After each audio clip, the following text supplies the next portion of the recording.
previously, when you were sharing your story, you said that there is a Bible verse, your favorite Bible verse. Maybe can you share us the favorite Bible verse? Oh no, when we talk of, I said I pursued the three sciences, Yeah. Theory kufanya. theory, Yeah. but Jesus wept. What your advice niko hivi, life will always meet you at the level of your audacity. Yeah, exactly. By the way, ulikuwa umesema wewe ni hunter. Hunting and gathering. Yeah, I was a hunter and gathering. Yeah. And when we talk of hunting, actually we used to hunt with my brothers. Yeah. Real hunting. Yeah. Unajua wewe umezaliwa Nairobi. Chezo chini Hujaiona bana. vitu. Chezo chini. Hello wadau. Welcome to Hotlight AE, your home of real stories. Or as we promised before, we are going to bring in a guest. This guest is an inspiration, a mentor for many. The guest is known as Duncan. Maybe who is Duncan? Thank you. Duncan is here.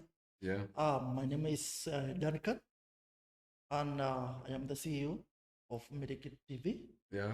That was founded a few years ago. Yeah. And I'll be explaining more about it.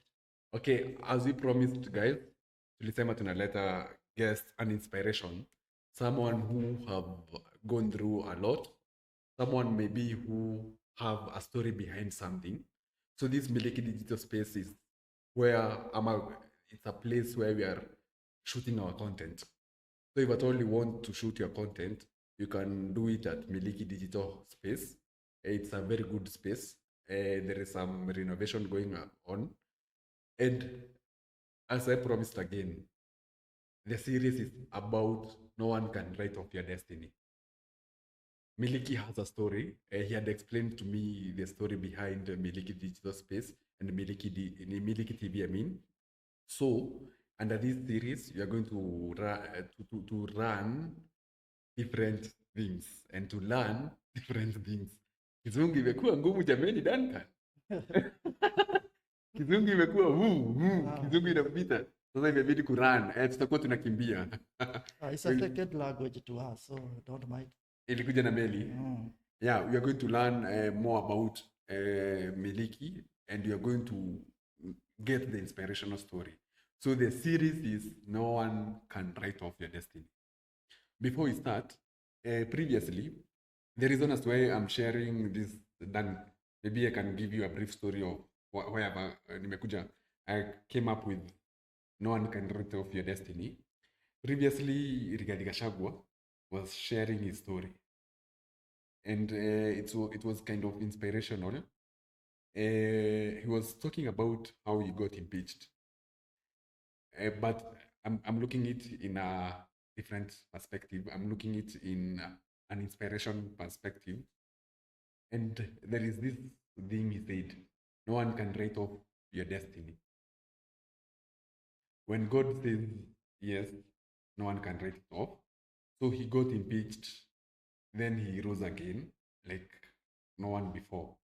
So Dan, maybe when we are doing this, we are going to share us a story from where about the reason as to why you have started this Miliki TV and Miliki Digital Hub. Maybe Duncan, you can tell us where did it start? Asante, thank you very much. Yeah, I'm ndio Duncan. And yeah, for sure, you said this podcast and this channel will be more of inspirations to many. Yeah. And it was founded a few years ago. And it was founded with one mandate. And one of the objectives is that to empower the young youth. The people out there are talented. Yeah. They are gifted differently, and probably they lack a platform where they can just showcase their talent and probably their hard work. So that's why we founded Miliki. It's a TV channel as well as a podcast, and that is empowering youths and by hosting them and creating a platform for them whereby they can be able even not only to speak out their mind, to speak out their thoughts, but also to even broadcast their own talent. Yeah, sure. So as you have heard and you had said before, that if at all you want to share your story, you can reach out. Miliki Digital Space, Ama Miliki TV will be handling certain sector of stories, right? Yeah, sure. And also Spotlight KE will be doing a certain story, of which Dan will be explaining to us about the story that he will be doing or what he'll be dealing with. So Dan, in every situation or in everything that we do, maybe the person behind Facebook, akona story behind it. Sure. As a person, someone behind something big, akona story behind it. So then when did it start again? Like, why did you decide to do Miliki Digital Space? What is the story behind it? The tough story behind it. We want to know about the tough story so that you can now come to know about the happy side of it. That's nice. Thank you. You started this podcast by saying that no one can write your destiny. Yeah. And you gave a very good example of the former deputy president, Rigiji, as he is known. And for sure, nobody can write off your destiny. Vile Mungu amekupangia, it has to be like that. And so that is with reflection of my life. So allow me to give a brief history of my life. Yeah, sure, you can share. And me, I was born in Laikipia County, Narwa, to be specific. It is in Miliki constituency. And there, when I was just a young boy, I never thought that one day I'm going to be here. I never thought that I'll advance in my education. I never thought that I'll one day say that, look back and say, the Lord has made us bring me to this far. And I'm born in a family whereby the background was humble. So we were actually was more of just grazing. We used to have some cattle, so we used to graze on it. That was the daily norms. Just waking up, kupeleka mbuzi, malishoni, then bringing them back. And I even never thought that education was a value. But when you are raised by a parent with a vision, a parents who understands your tomorrow better, and she found it better that it's high time we relocate because the place was not even favorable for us. And why she did that is to just change our environment. So we relocated to Kiambu County, whereby Kiambu County is kind of a land of opportunities. Sure. And I was onboarded in a primary school. Took me karibu 12 years in primary school. There's also a story behind it. And also later on, I was a sharp boy. I was a sharp boy, and but due to lack of school fees and so many other factors, that drained me to those many years in primary. Then later on, I was admitted to Kijabe high school. High school. And that time, Kijabe was a very, and it has been always a very good performing high school. But it also took me another couple of years. Again, yes, the same problem. So there was delay in primary school and also there was delay in high school. And for some other unavoidable circumstances, so si ati nilikuwa nataka kukaa shule sana. Of course, kila mtu anataka kumaliza shule haraka ndio aingie kazi. But it also took me some years. And later on, after the Form 4, I was, I did very well in my KCSE, by the way. Mimi ni kama yule chege nilipata A. Wow, ulipata Yeah. A material. It was an A material. And in Play- fact, in all, me, I was doing all the sciences. So you can imagine doing all the sciences and then scoring an A. It's not easy. Nyewe ilikuwa sharp boy. Mimi si kama wewe unaogopa chemistry pekee. What? Hiyo wewe ulifanya CRE Hiyo acha tukunywa maji. Acha ipite. and history. Si vibaya. But I was just a very sharp boy, by the way. And actually, let me give you another story. Behind it. Yeah, behind it. Now, when we say that nobody can write off your destiny, for sure, nobody. Yeah. I did my KCSE, and I wanted to pursue medic. I wanted to be a professional medic. Yeah. And I remember I did my first application in the high-ed universities. You talk of the University of Nairobi, Jomo Kenyatta, and the KU, these big universities of Kenya. But I was not lucky enough. I was put into, in fact, the first time I was not shortlisted. Then the second time we were doing now revision.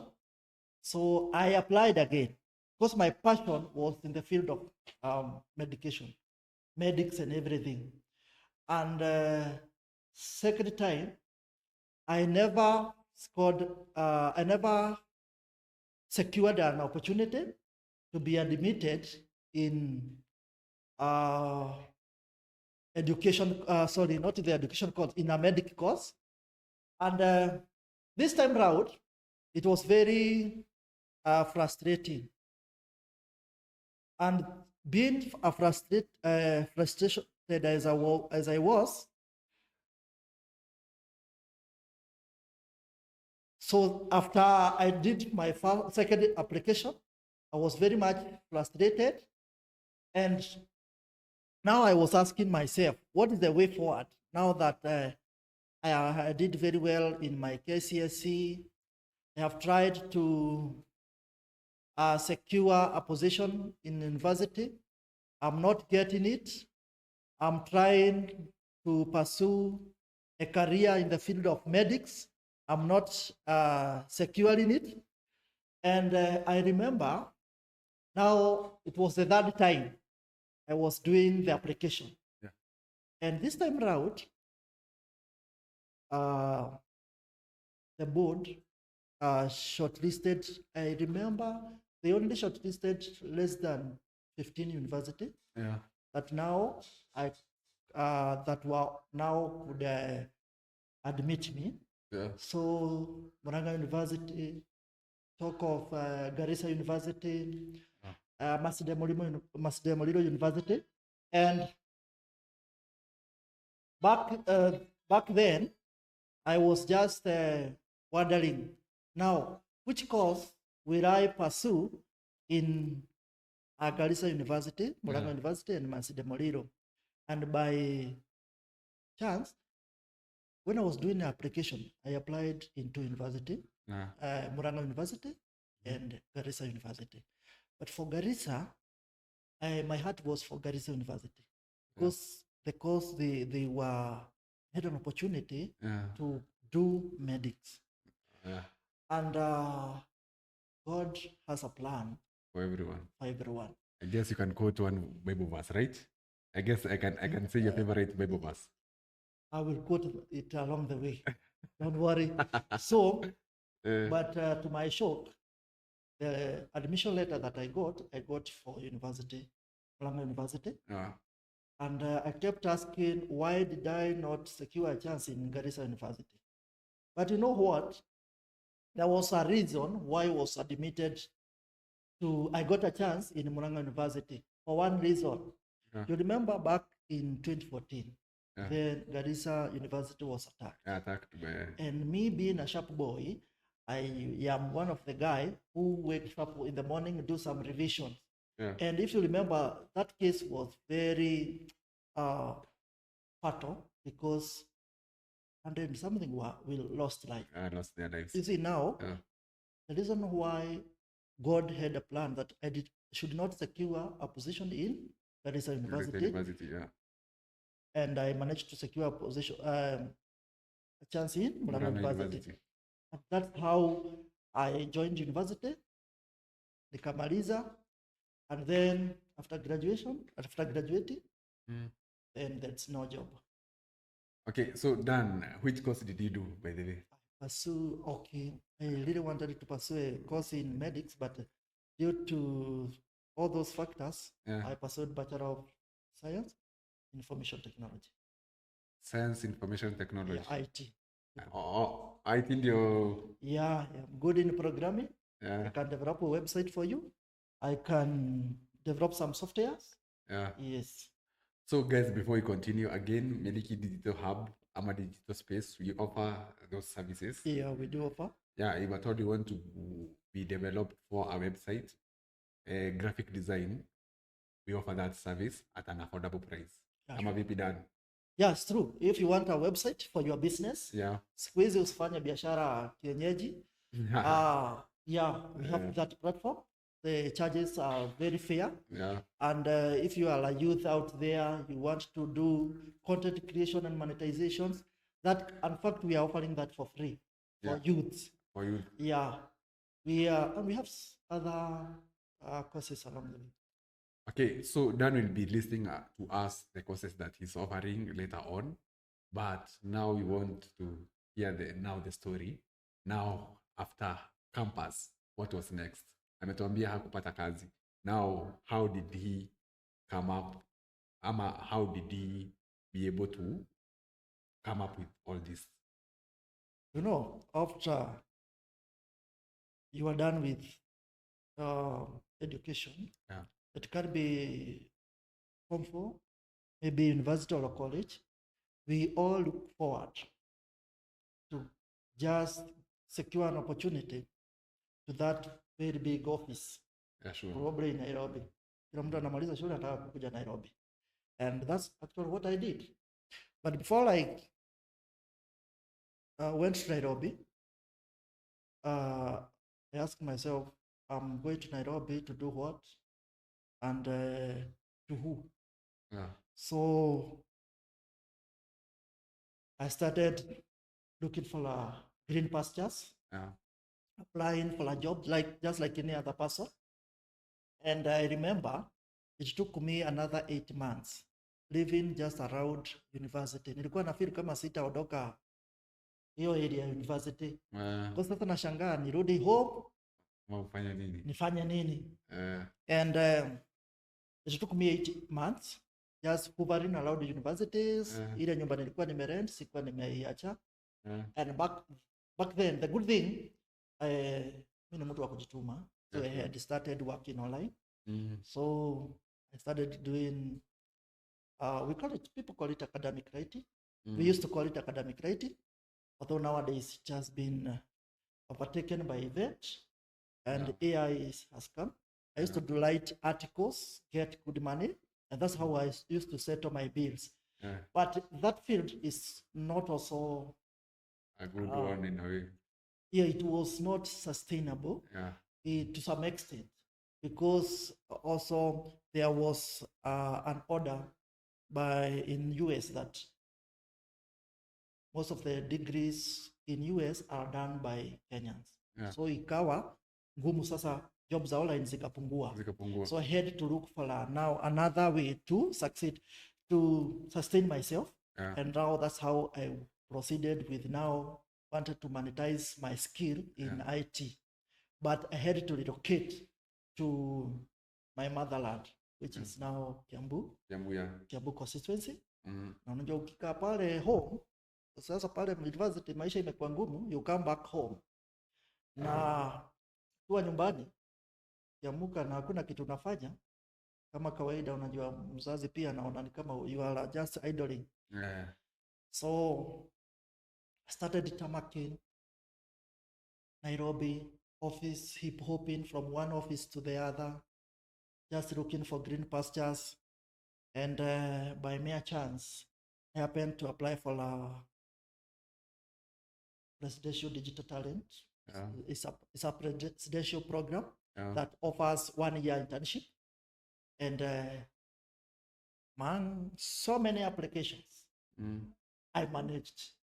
And I remember going to that interview and being told that over 10,000 people have applied, but we only need 400.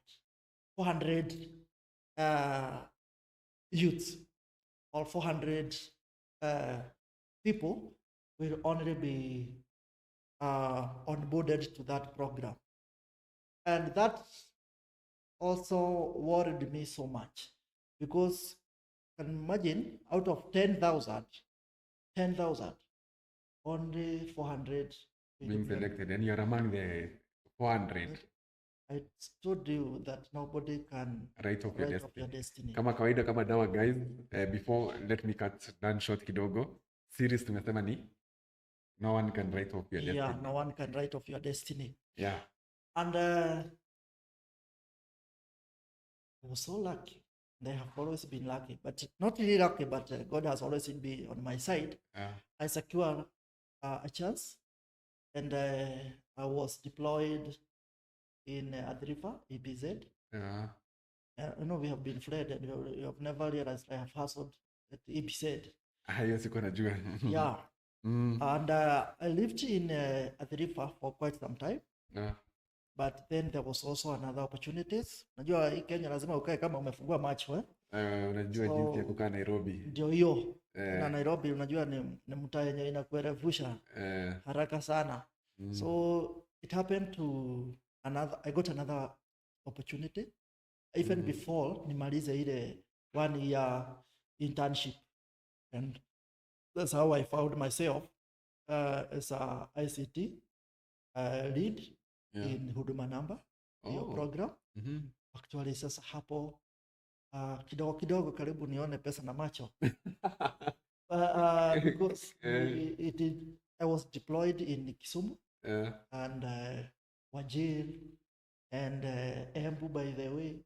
So it gave me a good opportunity to work in different counties in the country. And that's how I started now shaping my destiny. Kidogo kidogo. With the money that I got, I decided to invest. Yeah, sure. Yes. Also, guys, I don't know how one may understand. This guy is from Laikipia.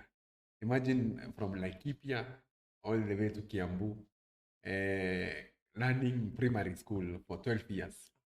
Imagine 12 years in a primary. 12 years, and 12 years wasn't easy. Then from learning primary for 12 years, then high school. High school ulisoma miaka ngapi bidii? Let me not mention, but it's also shule. Mwalimu anakuja anapigwa transfer. Ukiwa bado shule, you are still a student. Unaona ni miaka mingi. Ni mingi.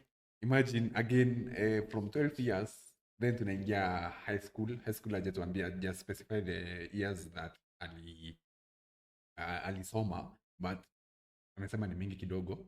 Then again going to university, doing course yenye hakuwa anafaa kufanya, thinking that he's the one in charge of his destiny. Then the Lord God decides, this guy, you know what, you're going to do this course. Yeah, sure. Then from there again application inakuja ya presidential digital talent. Again out of 10,000 people anachukuliwa. Then from there anakuwa ICT lead wa Huduma Namba. Guys, hope the story is flowing. Maybe then you can continue. Tume summarize so far kwenye umefika. Inaonekana kuna story. By the way guys, before nisahau, Dan is a good friend of mine and he was sharing, alikuwa ameshare portfolio yake kwangu na nimeona Upwork. If I told you mnajua Upwork he has earned over $4,000. Sure. Being an online worker, kama amesema haikuwa sustainable, he has made a lot of money. Maybe tutakuwa tunashare hapo yake baadaye, ndio pia the people who want to venture into online space mjue it's possible, ama ni aje? Yes, very possible. Najua utashare the story behind hapo. Yeah, I will. Because you have been an online work trainer. Dan, sasa unaweza endelea. Bado hujatuambia Miliki digital space bado. No, I will come to that. Yeah. Now, but before I go to talk about Miliki TV, most young people, since I started sharing my story, hujasikia mahali nimetaja mtu alinishika mkono. By the way, hakuna msee alikushika mkono. Yeah, nobody will always, some people just after they are done with their education, they just send CV to the uncles. You did IT, your uncle pursued agriculture. Yeah. Atakutafutia kazi ya IT aje. Yeah. Ako kwa field ya agriculture. You see? So you find young people, even among ourselves, once they are done with education, they now stay at home, or they are just reluctant to apply for green pastures simply because I have an uncle who is in a certain office, or I have someone, or even my parents are in a better position to do ABCD to push connection for me. Actually, in this 21st century, as far as you can lead and write and you have a skill, it is a skill that will prepare your life to the next level. To the next level. And there is a difference between a skill and knowledge. Yeah. You can be very knowledgeable, but without skills. But without skill. Yeah, sure. You might go to higher level of education, to PhD level, but you can do little because you don't have a skill. Together. But if you are young, energetic, as you are, and you have a skill, then you are good to go. Now, I started asking myself that I pursued IT. What can I do with IT? And now I have some money that I have saved from Huduma number. Now, what can I do? That's how now I started my small business. That is the cyber. I know you know the cyber where it is. And also, we will come here and talk about how to do business, because some people, young people, saa zingine wanakuanga hawako serious na biashara. Business is the way to go, because we cannot all fit in the government offices. Actually, we can't fit. And every year, 100,000 of people graduate, but probably the government only can absorb 0.1%. Where are the rest going? They're going to do business. Now, come to my story. After the Huduma number, I'm the guy who look for opportunities. So before the opportunity look for me, make sure I am looking for the opportunity with a skill. So the same government that had given me a chance to serve as an intern for 1 year put an advert.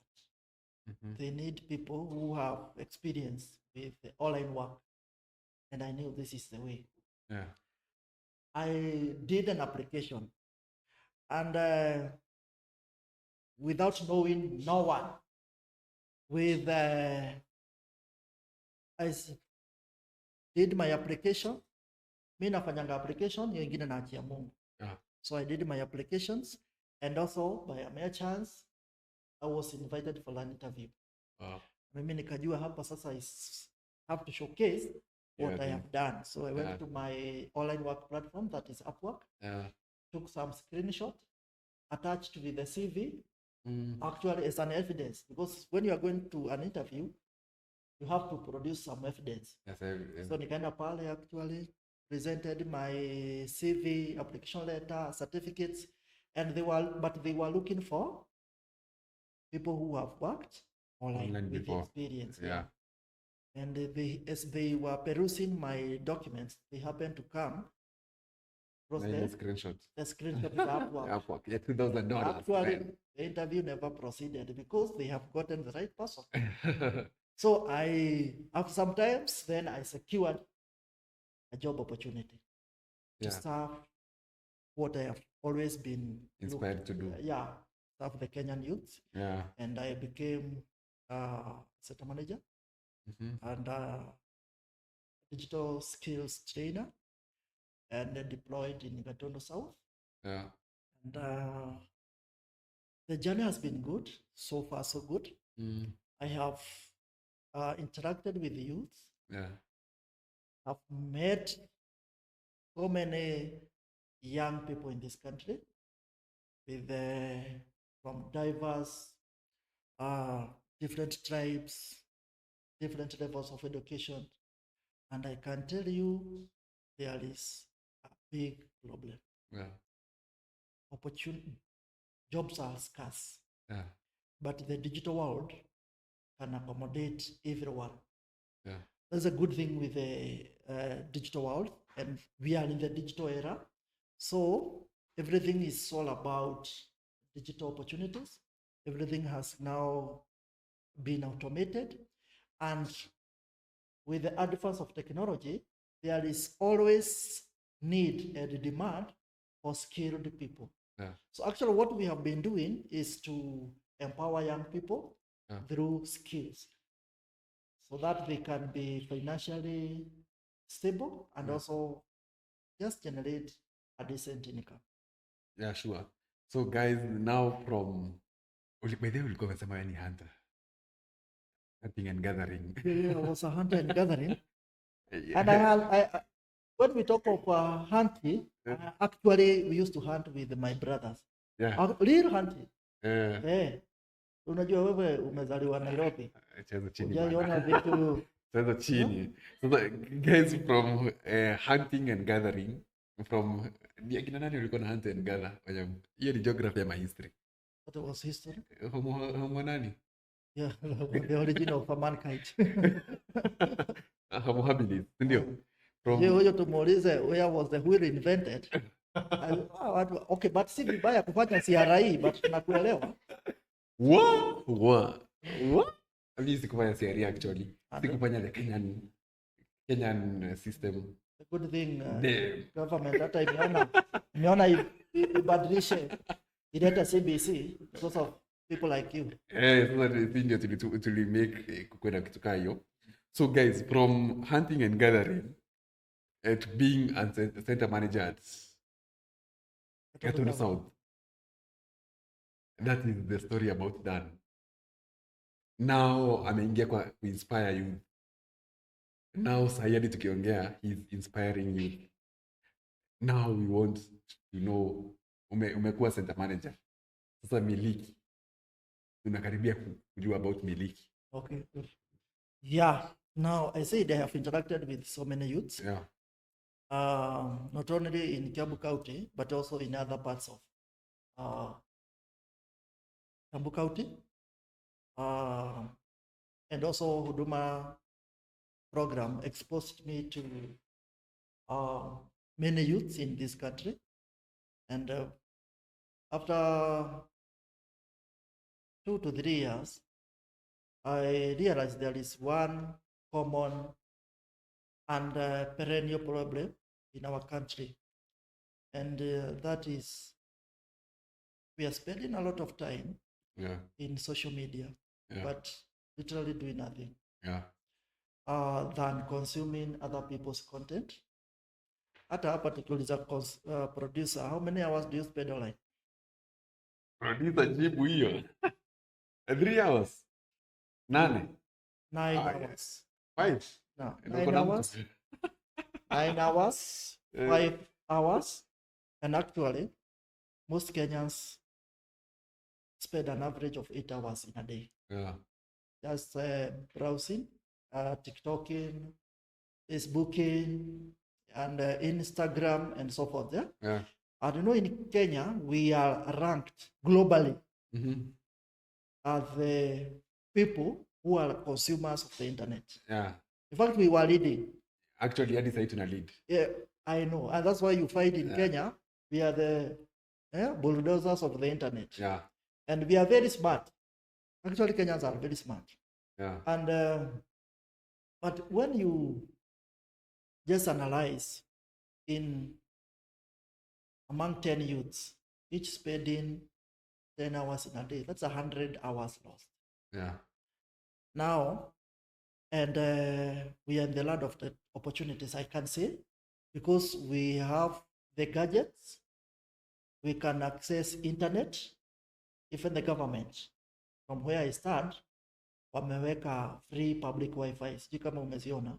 The GOK ones. Yeah, there Yeah, are so the many, one. wanaweka hadi kwa soko. And wameweka kwa mashule, wameweka, they have established digital hubs. And now you wonder, end of the day, what is the end goal? And what was the intention for the government? Because government haikuweka internet hapo for market, for people in the market to waingie Facebook, ama kwa shule for youths to just be in Facebook the whole day. In fact, hata si hata wangeacha kuweka because wanajua hawa wanafunzi wana waste a lot of time na hawasomi, unaona. But the government go ahead and install it. Now, I'm now bringing you how Miliki Digital Space was founded. And after realizing there is that perennial problem of time wastage and also lack of awareness and lack of skill, so we decided, invited 2 friends, and we had a candid discussion. We deliberated on how can we try to curb this issue of time wastage and make the youths see the value of their time. Because we have the internet, we have the gadgets, they can access computers, and they can do, they have everything at their hand. So after analyzing, we realized what they lack one thing: they are not skilled. They lack digital skills. And so we pulled some resources from ourselves, and also give thanks to collaborators and partners who came on board to support us. And we founded a private digital hub. Not really private, but small of public because we don't charge. Our partners facilitate some of the things, because you cannot run a digital hub without some money.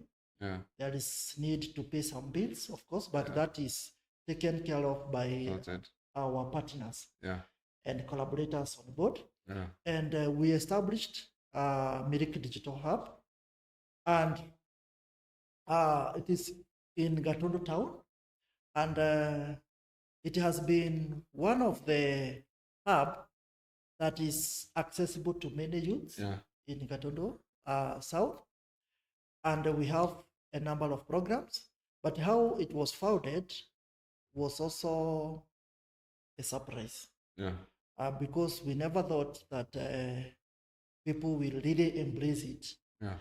And we realized that actually it was one of the lacking hub in Gatundu South. After we established it, in fact, we were overwhelmed with the numbers. The youth came in large numbers. So we had to think the next thing to do. And that was the programs that we're gonna be offering in that digital hub. So we started offering the graphic design. And nowadays we are offering AI for graphic design, because AI is here to stay, and but it's not here to take our job. It is here to stay, to help and support us carry out our daily activities. We also offer digital marketing, virtual assistants, and many more programs that we are offering in our digital hub. Yes. So guys, remember the series, it's all about no one can write off your destiny. And finally, you've heard how Miliki Digital Hub started. And thank you again. I want to say thank you to Miliki Digital Space for providing us this space to do our content, to shoot our content. I'm one of their partners who also will be guiding on how to go about video editing. You haven't said about video editing and graphic design, right? Yeah, sure. Yeah, so guys, remember to subscribe. Then pia unataka wafanya nini? To your guest, unataka wafanya nini? Yeah, one thing, we are based in Gatondo constituency, but we are planning to extend our services to other constituencies because Kiambu is highly populated. We have places like Thika, we have like Kikuyu. The places are very, very populated, and we want to be in a better platform where we can access as many youths as we can. But as we speak, all youths in Gatondo, I want to challenge you. It's absolutely free. Kujeni for content creation and monetization. Usiwaste a lot of time hapo kwa IG, kwa TikTok. Kuja tukuonyeshe vile these How you can platforms. monetize. Yeah, how you can monetize. Yeah. How can your audience grow organically? Usikae hapo na 1,000 followers. You should make them 20, 100,000. Na hivyo ndivyo utalad ukuwe brand ambassador to one of the company. Those companies are also looking for brand ambassadors. People who, of course, kila mtu anataka biashara yake ifanye vizuri. So we are also offering digital marketing and e-commerce right from Monday, the coming Monday. So kama wewe ni youth wa Gatondo, is also absolutely free. We are not charging. Everything here, kama kukuja hadi asubuhi usome the whole day, we are okay, but you will find a facilitator who will take you through and also show you the way forward. Okay, so remember guys, the moment you subscribe, one subscriber is equals to one youth being Kizungu imekuwa ngumu. Okay, let me repeat it again. Remember, when you subscribe, at least one youth is being a beneficiary. One subscriber is equals to? One youth empowered. Yeah, one youth being Yeah, empowered. because what we are talking about here is about empowerment. Yeah. So when someone lands into Spotlight KE and gets informed, and he comes here, then he gets empowered. Yeah, you get empowered. Yes. So there is we are in the land of opportunities. Before, and I want to challenge before you, that lady out there, that gentleman out there, before you pay 300,000 to an agent, akupeleke Saudi, akupeleke Qatar, or whichever the Middle East country is good, you think, what do I have? Hata Moses, Mungu alimuuliza, what are you holding? Yeah. Akasema nini? Makosa imefanyika. Amehold rod and kijiti. Yeah, alisema I'm just holding a stick. Yeah. Na Mungu akamwambia weka chini, and then it turns to a snake na wakapata mwangaza, si ndio? Yeah. Before you think of looking for green pastures in another country, also it's good you audit yourself. What do I have that I can leverage on and I get return, or can I create an opportunity out of the available resources? Because I'm telling you, Kenyans have the resources. Utakuta mtu ako na iPhone, but amena iPhone, tafuta kazi, si vibaya, but with this iPhone, then you can do a lot with it. Yeah. You don't nowadays. You don't need a 2,000 or a 200,000 camera. Your phone is more than enough, and your phone, and huwa na challenge youth, kama simu yako ina kusaidia tu ku waste a lot of time, 10 hours in a day, wewe use nunue kamulika, because with the kamulika you can be more productive. Yeah, sure. Napingana. Ukiwa na kamulika mwizi, that simu ya button, I also have one. Because sometimes huwa nazima my smartphone. Because especially nikiona na waste a lot of time. And unaujua hujuangi. And some of these social media platforms are very addictive. Unaingia kwa TikTok, 30 minutes, by the time you are done, 2 hours gone, sindio? So you better curb that and control that by nunua simu ya Milika. Hiyo najua utacheza tu ile snake game, ikubo 5 minutes. So you will be saving a lot of time, sindio? The reason why I'm saying so is because it's a problem that I'm seeing with you. It's a popular problem. Yeah, and it's a common one, even to our parents. Nowadays, it's uko pale kwa TikTok, madhi kwa Facebook, mtoto wako kwa Cocomelon, but they pay internet kila mwezi. So you find there is a bill, their internet, but they don't get anything in return. Are you getting me? Yeah. So that's what we are here to do, to just enlighten each other, guide, and also offer some skill. We are skill-based. Yeah. Digital space. So hapa hakuna theory hapa. Kama ni kushika microphone, ndio hii, camera, ndio hiyo hapo. To set everything, to do meta ads, and many more. There's a lot in the field of digital world. Yeah. Yes. So thank you again, Dan, for coming. It's a pleasure. Guys, remember to subscribe, share, comment, follow all our social media pages. Spotlight K is the page. Manzi, at least ondoke kwenye 5 followers. Jana tulikuwa 2, leo tuko 5. Also, you can tell us the guests that you want to bring next. Us to bring next, sorry. Unaweza tuchapia, maybe tunaweza reach out. I'll be saying, or I'll be introducing the next guest will be coming tomorrow in a few.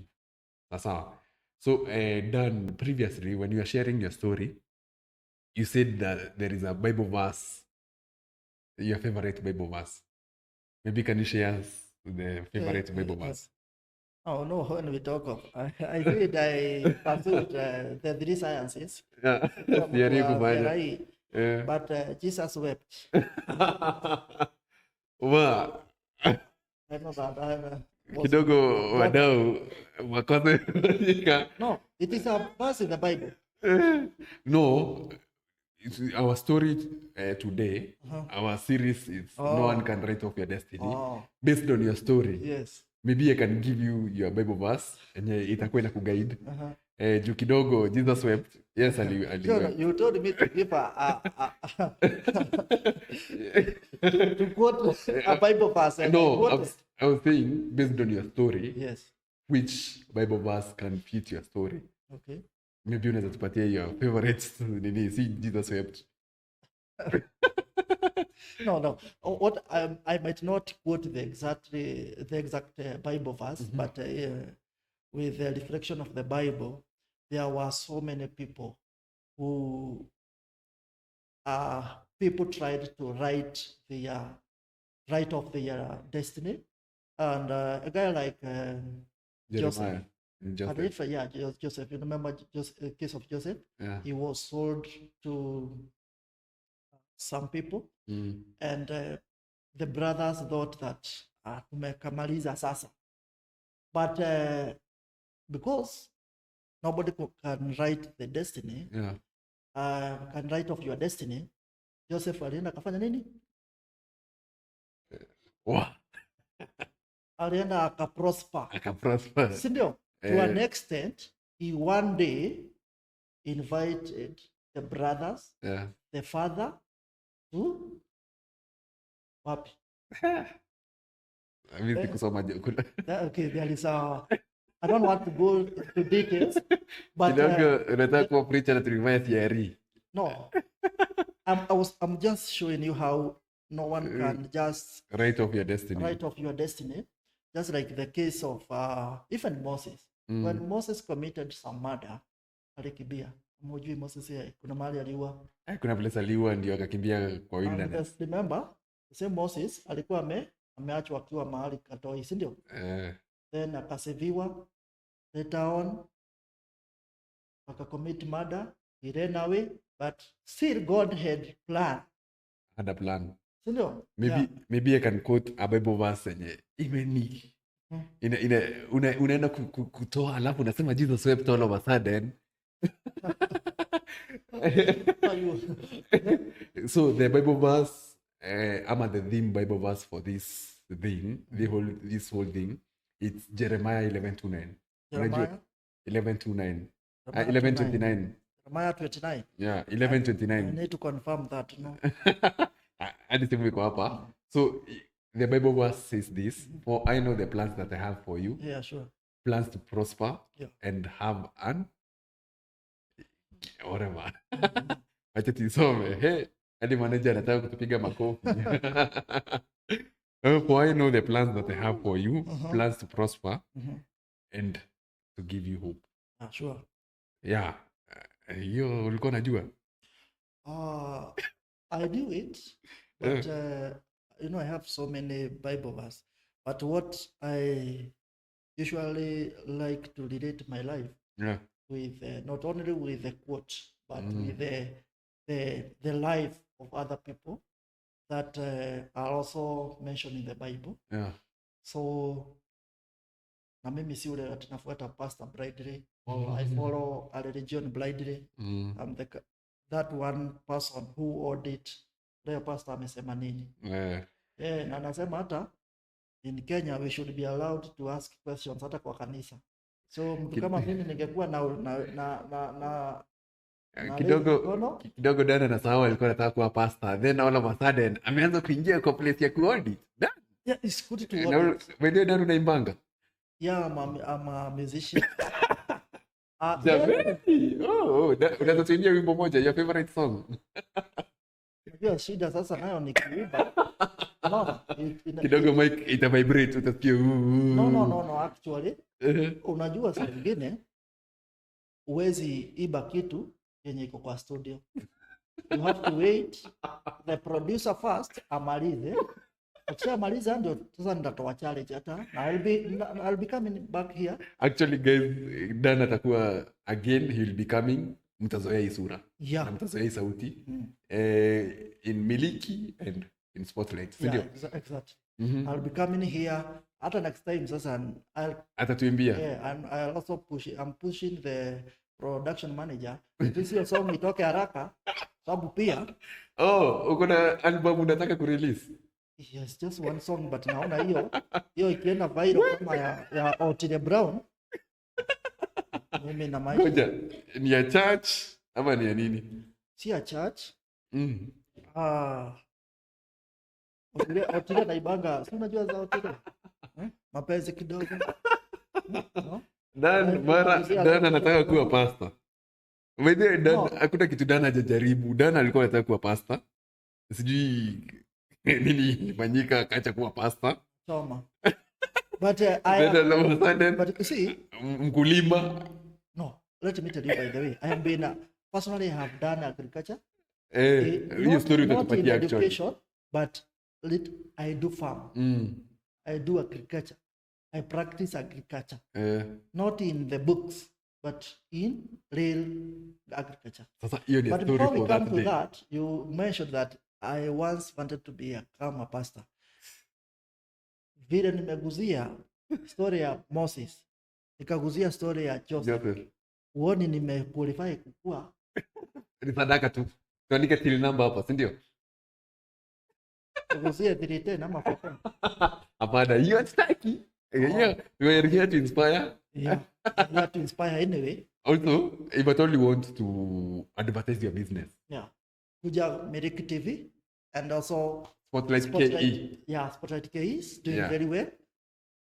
The charges are very fair. Friendly. Ukinunua chai 310. Yo, na 410. 410 imetoka wapi? Hiyo ni ilikuwa ya kitambo, sasa hivi kwa 410. Economy imegrow. Juu tax. Economy unajua lazima tupe zake. But anyway, jaifikiria kukuwa pastor. But I am the kind of a person who audit everything. Like I even audit my life. Kwenye niko yani. And you know, a lot is happening in our country. In our country. And you find people are being misled about the people we expected in our society to lead young generation, to lead people in the society. You find the same people are the one at forefront misleading the society. So I like auditing, by the way. I like auditing everything. Mimi hata kwa church ukipreachiwa kama ulisema Jeremiah 29 bila umekuta sahi, I have to go and confirm Jeremiah 29. Hebu kwanza confirm hapo ni Jeremiah 29:11 ama ni Jeremiah 11:29? 29:11. Yeah. Acha tuiangalie saa hii before anze kuaudit.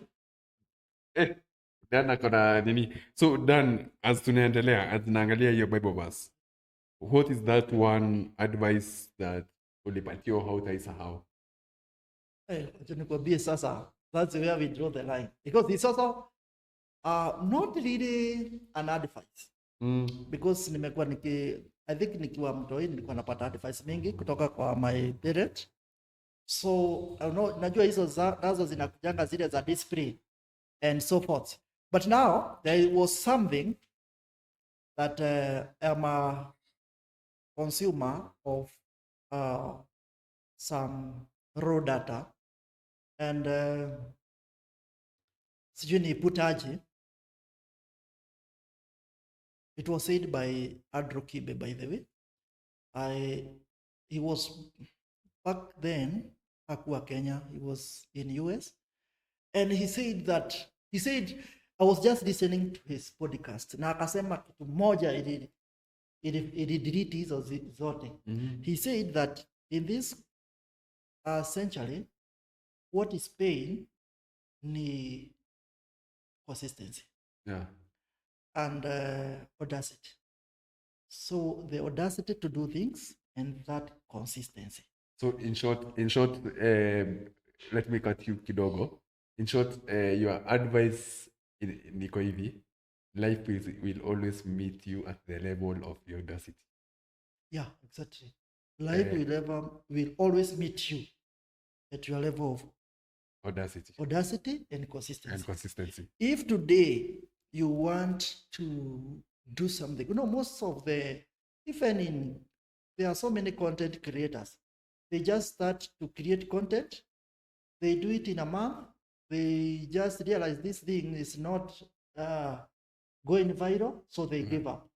But you see, to someone who has done it consistently, day after the day, without giving up, has that audacity to say that this is what I'm gonna stick with, then it will pay. That is one of the advice that has really changed my life. Acha ilitoka kwa nani? But it has made me who I am.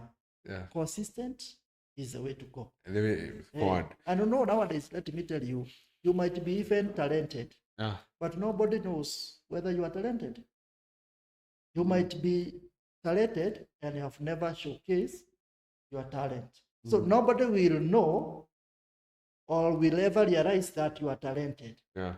But if someone has no talent, but is consistent with what he or she is doing, believe me or not, that person is likely to miss his destiny within a very short time. Yes. And of course, opportunities looks for people who are consistent.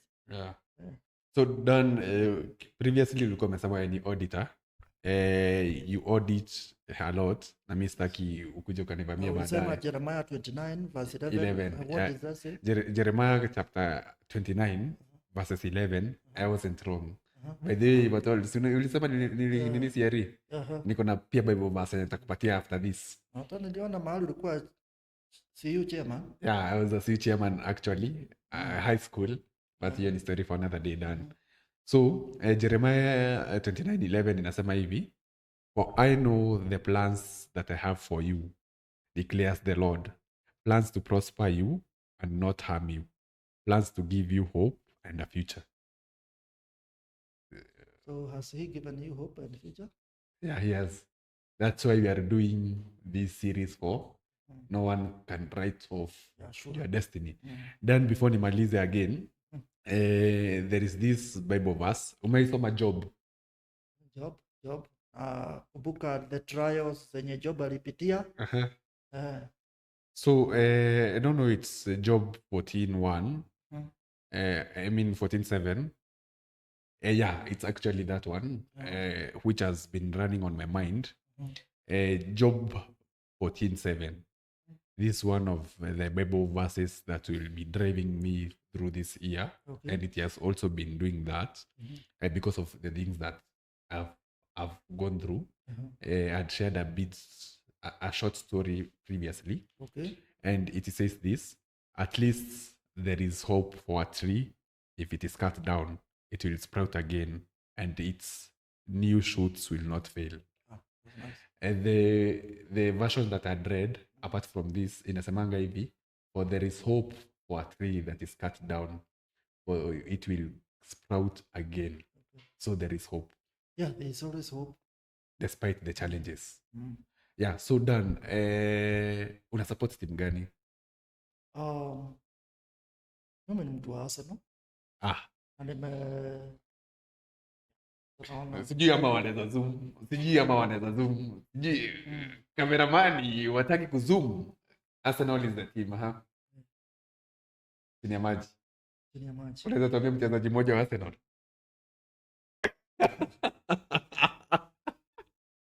So ni kama kidogo Dan tulimpata kimaksudi mara moja. Tulisema guest mwenye anakuja hapa Jezi edition. Ndio I feel youth. Niko na tatu. So mtu wa Arsenal next time, maybe next week atakuja na jezi, si ndio? Sure. Yeah, so guys, we have a lot of story to share. That was just an episode, a starting episode from Dan, CEO, managing director, doctor, mkulima, farmer, engineer, Dan, pastor Dan. Zote lakini all in one. Anakuanga 7 in 1. He'll be sharing a story of how he came venye alimake $1,000 ama $2,000 for Upwork. He'll be sharing that story at Upwork. Thank you for listening to us. Thank you a lot.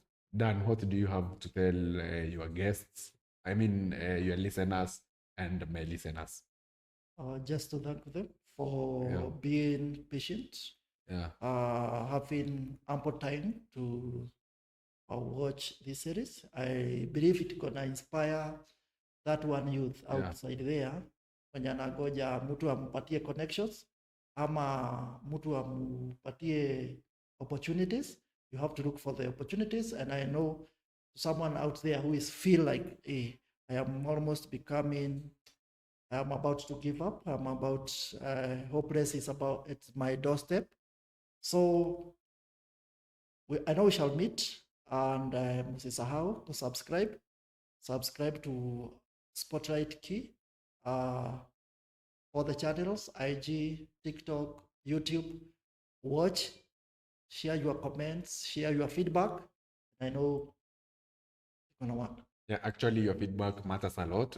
Being a very young channel, we need links that will help us move on or continue. Thank you also for the people who have been commenting. I've been your host, Moses Kimani, and today we had a guest, Duncan.